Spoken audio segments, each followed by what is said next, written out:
Morning Year 3, here we are, Thursday, and the day you've all been waiting for. Our LO today is,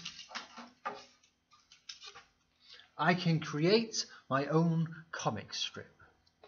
Okay, there's a few things you're going to need before we get started. You're definitely going to need your S-plan that you did yesterday. You're also going to need the other planning sheet that looks like this, because these boxes here, we want to make sure we get this wonderful language into our comic strips.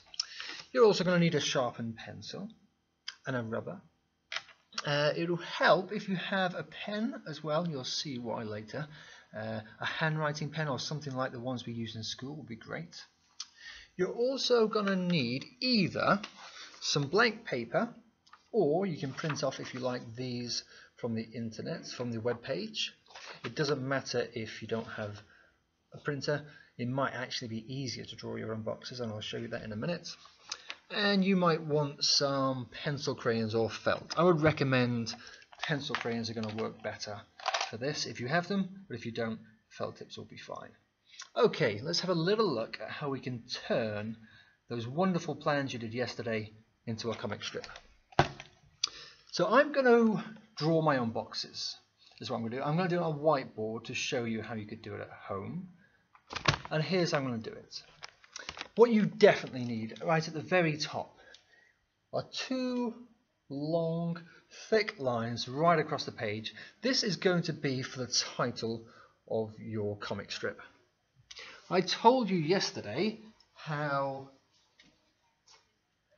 my comic strip is going to be about Spider-Man. So I'm going to have mine's going to be called Spider-Man versus Doc Ock.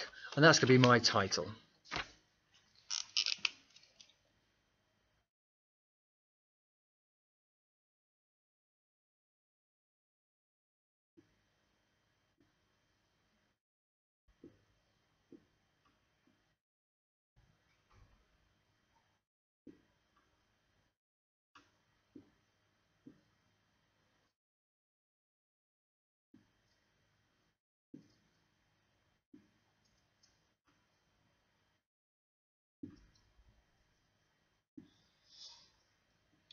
I'm not going to fill in the rest, you get the idea.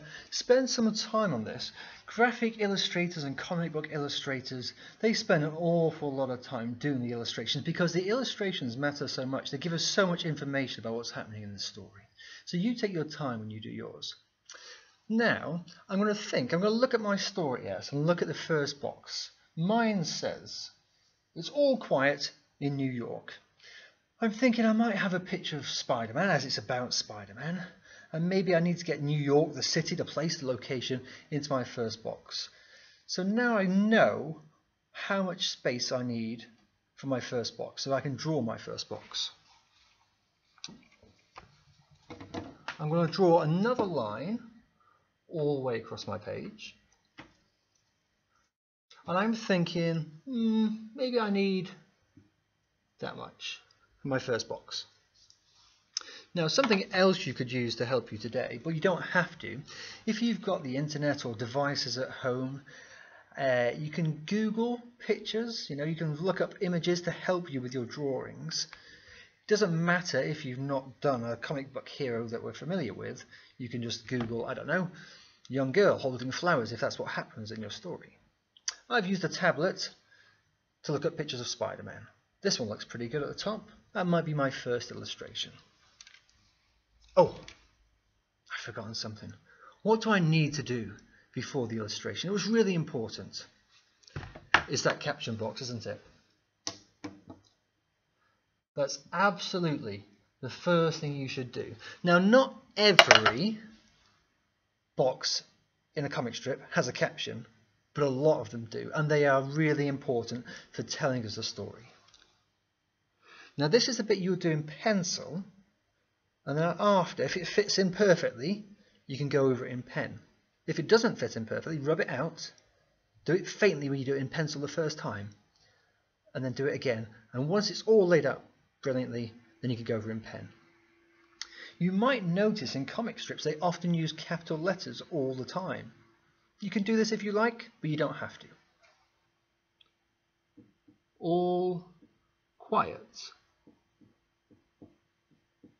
in New York. Now remember, with my writing and with my drawings, I'm doing it in whiteboard marker so you can see, but you'll do it in pencil first and then go over it in pen if you're happy.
I am, of course, kind of rushing my illustrations for the purpose of this video, but you might spend a lot longer than I am on yours.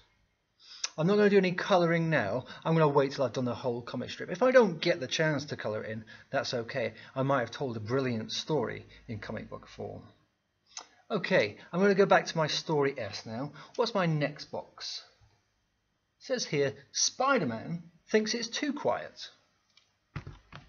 First thing I do with any box, if there's a caption box needed, I'll do that first. I'm thinking maybe I don't need too much space for this next box. I might make it a bit smaller.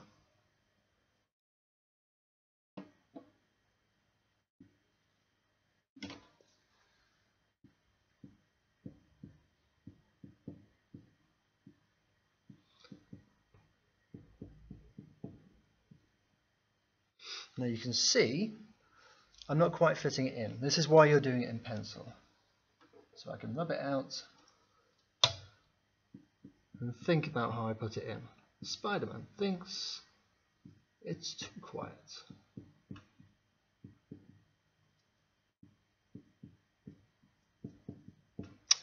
I mentioned yesterday how if you've got a character who's feeling something or thinking something, it might be a really good idea to do a close-up of them. So I found a close-up picture of Spider-Man. I thought this is going to be great. And it makes it look like we're looking inside his head, that we're seeing his thoughts. Here's my picture here, and that's what I'm going to try and copy.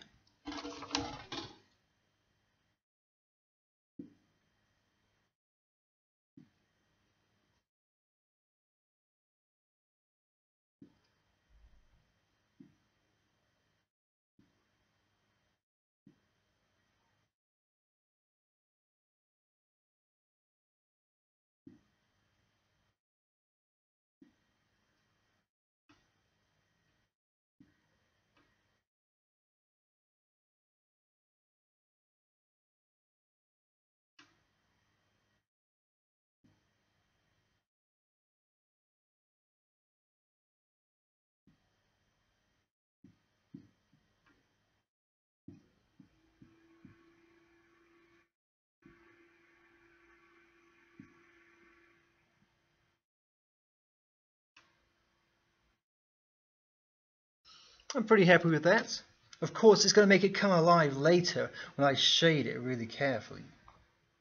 Okay, that's my first two boxes. My third box says, meanwhile, Doc Ock is robbing a bank. Same as before, make sure I do the caption box first. And then I'll do the picture.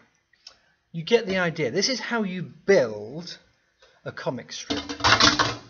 One other thing to mention, if you have characters, I said this before, if you have characters speaking or thinking, you need a thought bubble or a speech bubble, do the writing first and then put the bubble around it. This will help you fit it in the page. Let me show you what I mean. Let's say Doc Ock in my next box says, ha ha ha ha.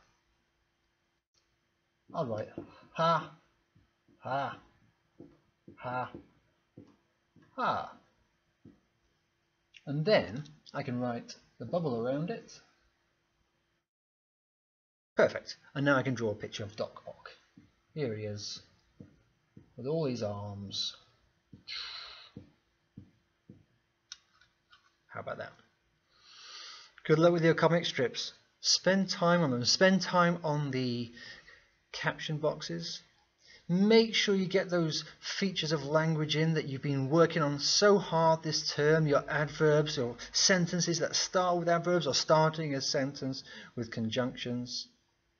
Spend time with your illustrations because the illustrations matter so much. Colour them beautifully if you can, if you've got time.